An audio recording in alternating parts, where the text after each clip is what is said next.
नमस्कार, मी दिनेश आयरे, सन्माननीय राजसाहेबांचा महाराष्ट्र सैनिक। खरं तर आज मी आपल्या समोर या व्हिडिओच्या माध्यमातून आलोय।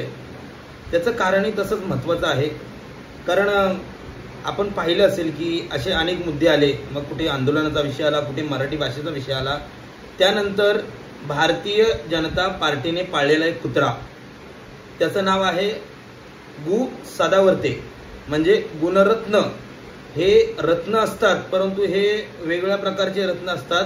त्या रत्नांची चांगली नाव आहेत, परंतु हे असं रत्न जन्माला आलेलं आहे या महाराष्ट्रात की जिथे नको नको त्या ठिकाणी नको ते आपलं गटर जे तोंड आहे हे टाकतंय आणि मराठी लोकांवर किंवा मराठी भाषेसाठी मराठी लोकांसाठी झटणाऱ्या चांगल्या व्यक्तींवर भुंकण्याचं काम हा गुणरत्न सदावर्ते हरामखोर व्यक्ती, तो स्वतःला वकील समजतो, त्याची लायकी काय आहे हे संपूर्ण महाराष्ट्राला माहिती आहे।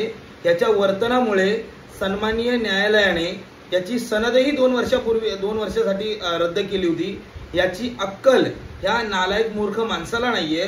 ह्या गुणरत्न सदावर्ते म्हणजे ह्याला रत्न म्हणायची लाज वाटते, हे हलकट रत्न असलेले हे गुणरत्न आहे। सो या गुणरत्न सदावर्तेच्या नाकावर पाय टिचून जो येणारा 5 तारखेला मोर्चा जो आहे हा मराठी लोकांसाठी, मराठी भाषेसाठी, ना कोणत्या पक्षाचा ना कोणत्या जाती धर्माचा, हा आहे मराठी आणि महाराष्ट्र धर्मासाठी निघालेला हा मोर्चा। सर्व मराठी लोकांनी एकत्र काढलेला मोर्चा, याचं नेतृत्व जे सर्व पक्षांना सन्माननीय राजसाहेबांनी सांगितलंय की हा मोर्चा सर्व मराठी माणसांचा आहे, परंतु सन्माननीय राजसाहेब ज्यावेळी एखादा चांगला निर्णय किंवा चांगला विषय घेतात त्यावेळी सगळ्यात हा भुंकणारा हा कुत्रा, हा गुणरत्न सदावर्ते, ह्याला पाळलेला कुत्रा आहे। ह्याला एक तुकडा टाकल्यानंतर हा गुणरत्न, त्याला मला वाटते वेड लागलंय। हा नुसता त्याला एखाद्या पत्रकाराने प्रश्न विचार toll toll toll toll toll करत असतो। मला वाटतं ह्याच्या डोक्यामध्ये कोणी ते मारलेलं आहे, त्यावेळीच राजसाहेबांचं नाव घेतलं की याच्या डोक्यामधले काहीतरी जे पार्ट्स आहेत ते टोल टोल टोल टोल वाजत असतात, त्याच्यामुळे हा टन टन टन करत असतो।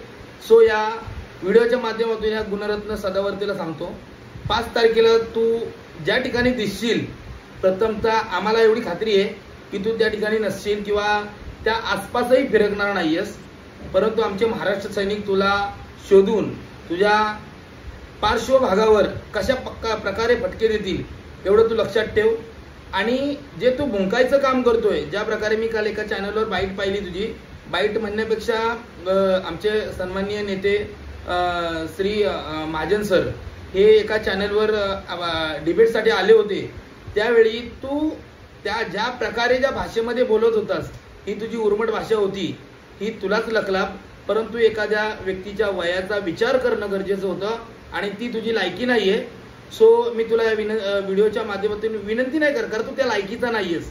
तुझं नाव हे सडलेलं रत्न आहे काय, आणि सदावर्ते नव्हे तर सदा ओरडे, म्हणजे तू फक्त कुत्र्यासारखा भुंकत चाललाय, ओरडत चाललाय, त्याच्यामुळे तुला कोण सिरियस घेत नाही।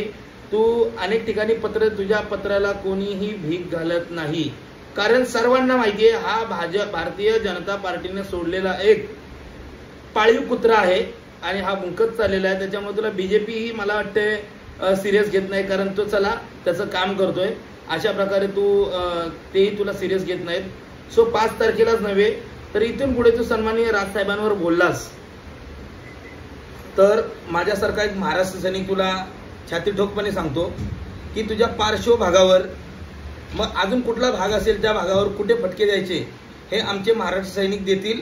तू तयार राहा, आम्ही तयार आहोत।